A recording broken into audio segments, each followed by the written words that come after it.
যদি এসেছিলে কেন চলে গেলে, কোন জনমের তুমি প্রতিশোধ। রচনা ব্যানার্জি বাংলা এবং ওড়িশা চলচ্চিত্রের একজন জনপ্রিয় অভিনেত্রী। এই দু ভাষা ছাড়াও তিনি দক্ষিণ ভারতের কিছু সিনেমায় অভিনয় করেছেন এবং সূর্যবংশম বলিউড হিন্দি সিনেমায় অমিতাভ বচ্চনের সাথে অভিনয় করেছেন। রচনা ব্যানার্জি জন্মগ্রহণ করেন 1974 সালের 2রা অক্টোবর। রচনা ব্যানার্জি 1994 সালে মিস ক্যালকাটা পুরস্কার জেতেন।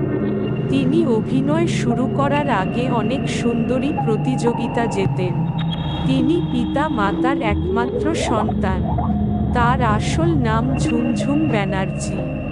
পরিচালক সুখেন দাস তার প্রথম চলচ্চিত্র দান প্রতিদানে 1994 তার নাম রাখেন রচনা। রচনা ব্যানার্জি বাংলার সেরা নায়কদের সাথে সমান তালে বহু অভিনয় করে গেছেন।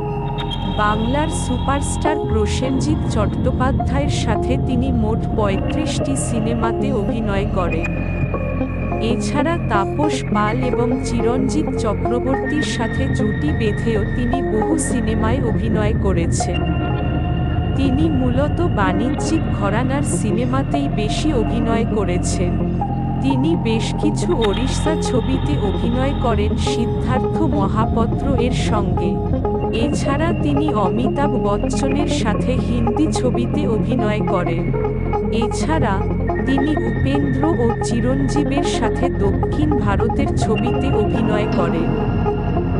সিনেমা জগতে শুরু অবস্থাতেই রচনা কটকে সিদ্ধার্থ মহাপাত্রকে বিয়ে করেন, যদিও 1 বছরের মধ্যেই তাদের ছাড়াছাড়ি হয়।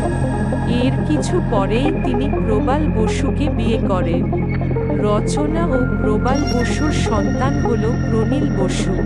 কিছুদিন আগে কানাঘুষো শোনা গিয়েছিল রচনা এবং প্রবাল বসুর ডিভোর্স হতে চলেছে, তবে এ খবর কতটা সত্য সে বিষয়ে সংশয় রয়েছে। রচনাকে সেভাবে এখন বড় পর্দায় দেখা যায় না। বহুদিন পর তিনি আবার রামধনু সিনেমায় ফেরত আসেন এবং এর কিছুদিন পরেই শাশ্বতর সাথে জুটি বেঁধে বৌদি.com সিনেমায় অভিনয় করেন। কিন্তু দুটি সিনেমাই সেভাবে জমেনি। সিনেমায় অভিনয়ের পাশাপাশি তিনি বিগত কিছু বছর ধরে টেলিভিশনে জি বাংলা চ্যানেলে দিদি নাম্বার 1 নামে একটি রিয়েলিটি শো করছেন। এই টেলিভিশন রিয়েলিটি শো বাংলার মহিলাদের মধ্যে ব্যাপকভাবে জনপ্রিয়। এছাড়া প্রসেনজিতের সাথে জুটি বেঁধে তিনি আরেকটি রিয়েলিটি শোতে অংশগ্রহণ করেছিলেন, কিন্তু সেই শো সেরকমভাবে জনপ্রিয়তা পায়নি।